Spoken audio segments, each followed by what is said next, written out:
दोस्तों सोचिए, अगर आज श्री राम हम लोगों के बीच जिंदा होते तो क्या वह सवाल उठाते या तलवार उठाते?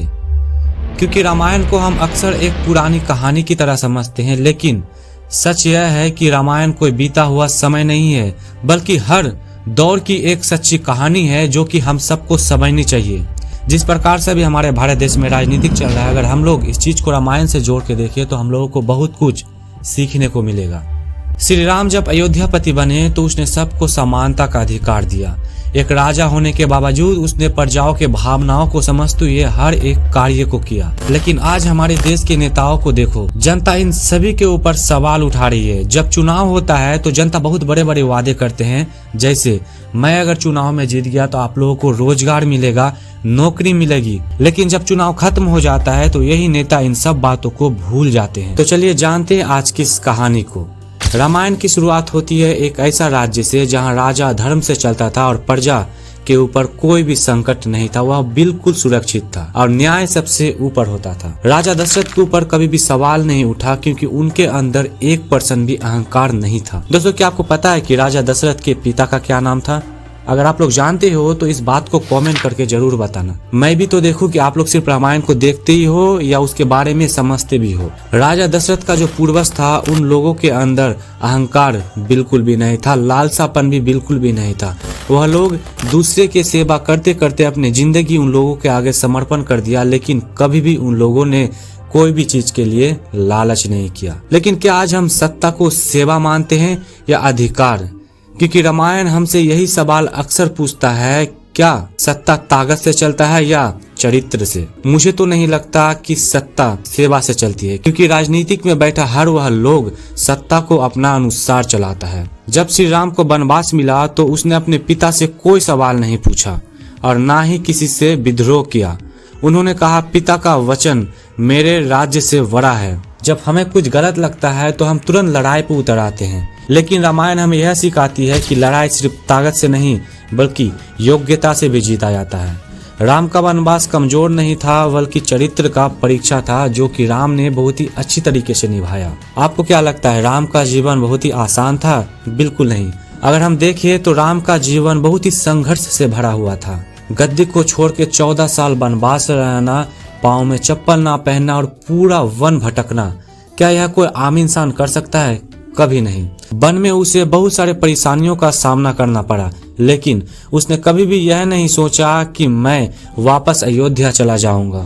वन में राम बहुत सारे ऋषियों से मिले, बहुत सारे आम लोगों से मिले और उन सब का समाधान निकाल के दिया श्री राम, जिसके कारण से उसे अयोध्यापति स्वीकार किया गया और राम को धर्म का स्थापक माना गया। मर्यादा पुरुषोत्तम राम, उनके अंदर 1% भी अहंकार नहीं था, जिसके कारण से आज पूरा देश में राम को पूजा जाता है और राम को भगवान का दर्जा दिया जाता है। रामायण हमें सिखाती है कि समाज में कैसे चलना चाहिए और किस प्रकार का चरित्र रखना चाहिए। क्योंकि रामायण में एक चरित्र था रावण का, जो बहुत ही ज्ञानी था, बहुत ही ताकतवर था। उसका जैसा बलशाली योद्धा कोई नहीं था, लेकिन उनका अहंकार ने उसको मार डाला। उसके अंदर इतना अहंकार था कि वह भगवान से भी नहीं डरता था, लेकिन वही अहंकार ने रावण को ले डूबा। उसको यह लग रहा था कि मैं सही हूँ, क्योंकि उसके अंदर बहुत ही ताकत था। दोस्तों, आज भी हमारे समाज में, हमारे देश में यही होता है। जिसके पास ताकत है, जिसके पास धन दौलत है, वही सर्वश्रेष्ठ कहलाता है और कमजोरों पे राज करता है। जब भी हमारे समाज में कुछ गलत होता है तो हमें सबसे पहले रामायण याद आती है कि किस प्रकार से बुराई को हमेशा के लिए रामायण में श्री राम ने खत्म कर दिया और धर्म की स्थापना कर दिया। रामायण में भी एक चरित्र था सीता का। आप लोगों को पता ही होगा, सीता पर ना जाने कितने अत्याचार हुए, लेकिन वह चुप रही। इसका मतलब यह नहीं कि सीता अज्ञानी थी और कमजोर थी। उसकी चुप्पी डर नहीं बल्कि गरिमा थी, जिसके कारण से आज के युग में भी सीता को इतना माना जाता है और उसे इतना पूजा जाता है। जब आवाज उठाई जाती है तो शोर बहुत होता है, लेकिन सीता हमें यह सिखाती है कि हर ताकत चिल्ला के नहीं जीता जाता है। उनकी परीक्षा आज भी समाज का परीक्षा है। राम ने कभी यह नहीं कहा कि मैं युद्ध करूंगा। उसने हमेशा से ही राम को समझाया, मौका दिया, लेकिन जब सब रास्ते बंद हो गए तब राम ने धनुष उठाया और रावण को मार गिराया।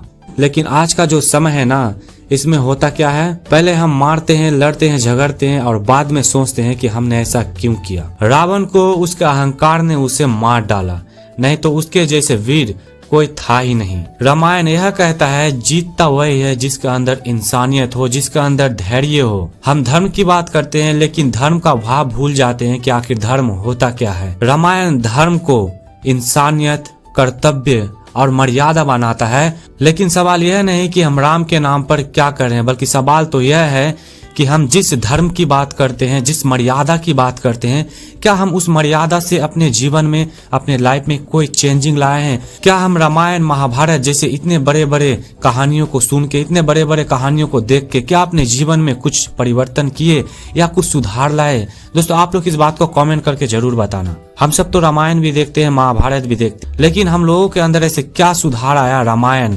महाभारत जैसे कहानियों को सुनकर, देखकर? अगर हम सिर्फ रामायण, महाभारत को पढ़ेंगे लेकिन समझेंगे नहीं तो इतिहास दोबारा से दोहराया जाएगा। लेकिन अगर हम रामायण को जीने लगे तो भविष्य बदलेगी, क्योंकि रामायण मंदिर में नहीं बल्कि इंसानों के अंदर होना।